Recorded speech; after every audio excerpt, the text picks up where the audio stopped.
жұмыстан қайтып келе жатырмын. Мен екі жұмыс істеймін қазір. Түске дейін осындай не күндері, дүйсенбі, жұма күндері министрлікте істеймін.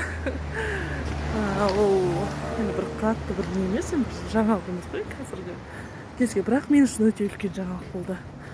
Өйткені менің арманым болатын.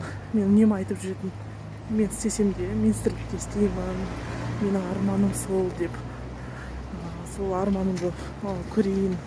Бұл тура нақты менің арманым болды ма, мүмкін мен оны жай ғана білмей сол армандай салдым ба, мысалы.